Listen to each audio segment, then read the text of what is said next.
ताली बजा के आप सब आशीर्वाद दी। ए धनछुहा सहार भोजपुर से दिल से रांची में तो गर्दा गर्दा रहो। अच्छा के जाना था नहीं के जाना था नहीं प्रियांशु के जाना था नहीं ना तो इनके बोली एगो गाना सुना दिए हम तो काबे करब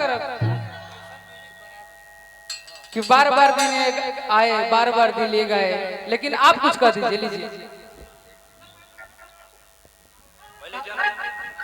जन्मदिन के ढेर सारी शुभकामना। मेरा हीरो भाई प्रियांशु जी भोजपुरी में ऐसे ही राज करते रहिए। हमारे चलते नहीं, माता रानी की कृपा है और भोजपुरी के बाग के कृपा बा तर वही तर चमकत रहे। जन्मदिन के ढेर सारी शुभकामना। एगो छोटा सा भाव बा।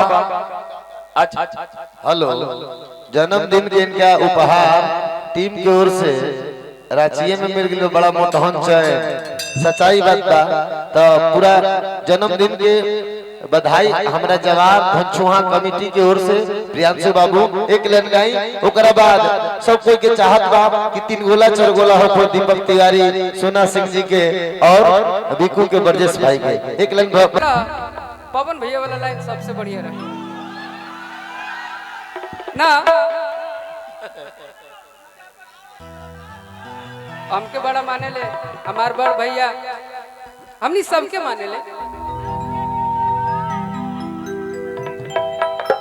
जितना वो दिखते हैं और जैसे माहौल में वो रहते हैं, उनसे जो जाके पर्सनली मिलता है वही जानता है उसके बारे में।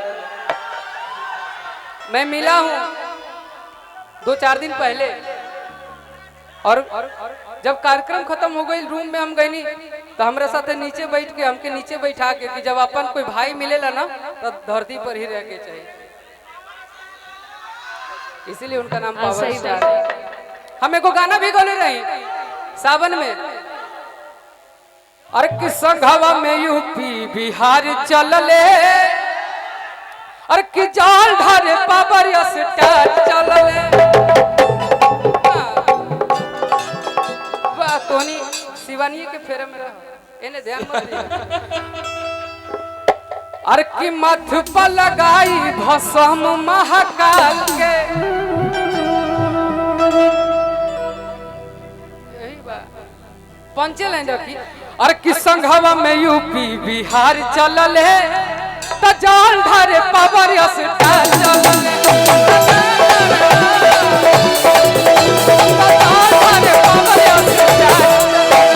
मथ पर लगाई भस्म महाकाल के, मथ पर लगाई भस्म महाकाल के।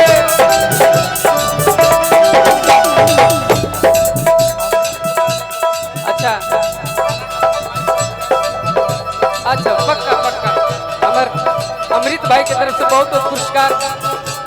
फलनमा के बेटी ना अमरी में गाते तो संघवा में यूपी बिहार चलल है, संघवा में यूपी बिहार चलल है।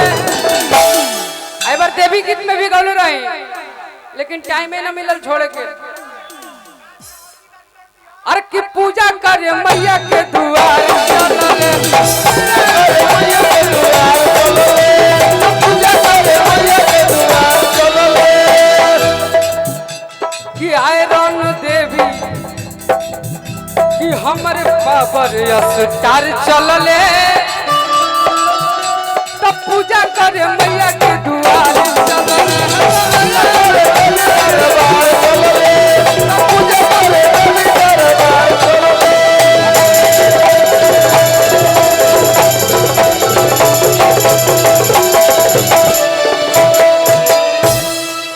और मैंने भी गाया था, आपने गाया था कि हीरो देखा है लगा सिंह पवन बा। अच्छा आहुआरा वाला लइका पसंद बा। सोना जी गलत बोलत रही। हमार कृष्णा भैया अंकित भैया हमारे साउंड वॉइस ने मिला दी। ये आज आराइल बड़ी ना तब कहता रही हम रांची में आई नहीं कि हम एक जगह हाई आज यहाँ कार्यक्रम करे तो रांची में कहे न कहलू सेम चीज बा। तो रांची में मैं क्यों बोलूं?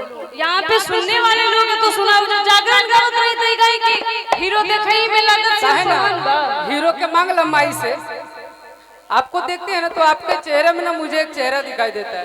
कौन चेहरा है? कौन चेहरा है? कौन सा चेहरा मुझे भी बताइए। कि अखिया से नींद चैन दिल की उड़ाती है, कि अखिया से नींद चैन दिल की उड़ाती है। नाम ना दरब कि फलानावा के बेटी सपना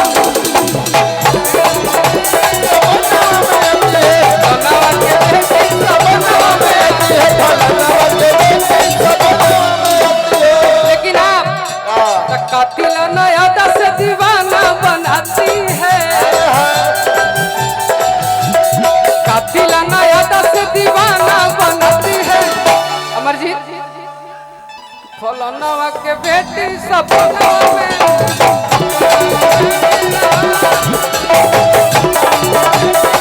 जियो जियो। दिल धड़काता, दिल धड़काता केहू के प्यार में, केहू के प्यार में।